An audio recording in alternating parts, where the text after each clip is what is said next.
So you're thinking about launching an Etsy shop, or maybe you've already jumped in but you're just not getting those sales. Well, you are in exactly the right place. In this explainer, we're going to break down a really clear, actionable plan to get you to your first 100 sales, and we're going to focus on what is working on Etsy right now. You know, this is such a common problem. You pour all this time and energy into creating your products, you set up your shop, and then nothing. Just crickets. It can be so frustrating, right? Especially when you see other shops just crushing it and you can't figure out what their secret is. But don't you worry, that's exactly what we're here to unpack. And the good news? There is a proven framework that can totally change the game for you. We're going to walk through a simple, 4-step plan that really takes all the guesswork out of it and gets you on the path to making those sales consistently. So let's start with the very first thing a customer ever sees. All right, step 1 is all about one thing: winning the click. Now, a lot of people think this just means cramming your listings full of keywords, but the reality of how you get seen on Etsy, well, it's a little different than what you might have heard. So first, just a super quick refresher on what SEO even is. It stands for Search Engine Optimization, and it's basically the system Etsy uses to decide who gets to show up on that coveted first page of search results. And this is so critical, because Etsy only shows about 20 listings per page. If you're not on those first couple of pages, you're pretty much invisible. And here's where we flip the script on what most people think about SEO. You could have the most perfect, well-researched keywords in the world, but if nobody actually clicks on your listing when they scroll past it, Etsy's algorithm basically learns, people don't want this, and it will stop showing it. On Etsy, the click is king, period. So the big question is, how do you get that click? It all comes down to your main product photo. You see, Etsy has a very specific vibe. It's clean, it's bright, it feels really high-end and curated, kind of like a boutique. Your photos have to fit into this look and feel, because that's what the Etsy shopper is trained to look for, and more importantly, to trust. To pull this off, you have to make your product the absolute hero of the photo. Use bright, clean lighting. Get in close so your product takes up about 80% of that image space. And please, don't clutter up the photo with a bunch of props that aren't actually for sale.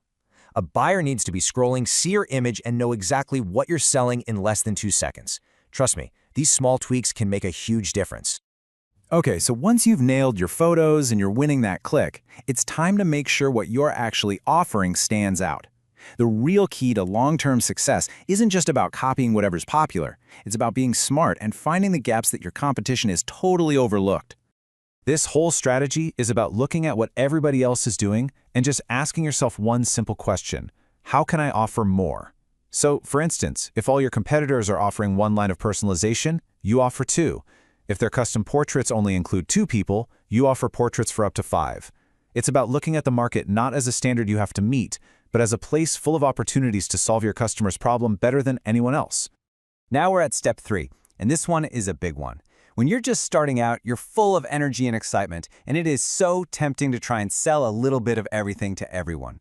But I'm telling you, that is a losing strategy. The real way to win, especially early on, is to get laser focused.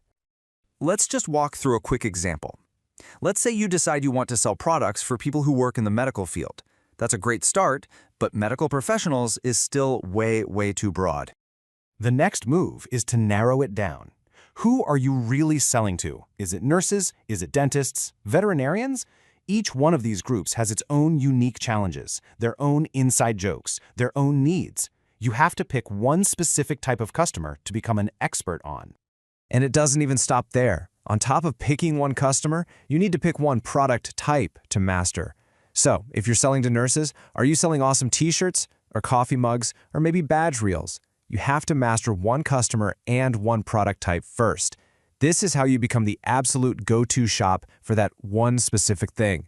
You'll build authority and trust so much faster than if you just try to be a general store. All right, our final step is really more of a mindset shift. It's not about how many listings you can pump out. The goal is not to have a shop with hundreds of mediocre items. The goal is to have a small, curated collection of high-quality, high-performing listings. It is truly quality over quantity.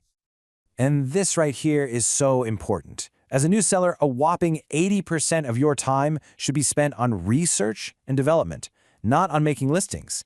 That means 40% of your time is spent obsessing over the market, what's actually selling, what kind of mock-ups are working, what colors are trending. Then you spend another 40% of your time actually developing the skills to create a product that's good enough to compete. The listing part, that's the final 10%. That's the easy part. Okay, so you've got the 4 steps to success. Now, before we wrap this up, let's just quickly cover 3 critical don'ts. If you can avoid these super common mistakes, you'll protect your listings and make sure all that hard work actually pays off. First, never ever show things in your main photo that a customer can't actually buy in that listing. That's a classic bait and switch. It wastes their click and it will absolutely kill your conversion rate. Second, if you're not a professional designer, please don't add those cheesy free shipping badges or other graphics to your photos. They can make a really nice photo look cheap and dated. And finally, number 3, make sure that when a customer selects a different color or size from the drop-down menu, the main image automatically updates to show them exactly what they're about to buy. This gets rid of so much confusion and prevents a ton of customer service headaches down the road. So, as we close out, I want to leave you with this one question to think about. Are you just trying to sell a product, or are you trying to build a real business? Because these steps, they aren't just about getting your first 100 sales. They're about laying the foundation for a sustainable, long-term brand. If you put in the strategic work now, I promise you, the sales will follow.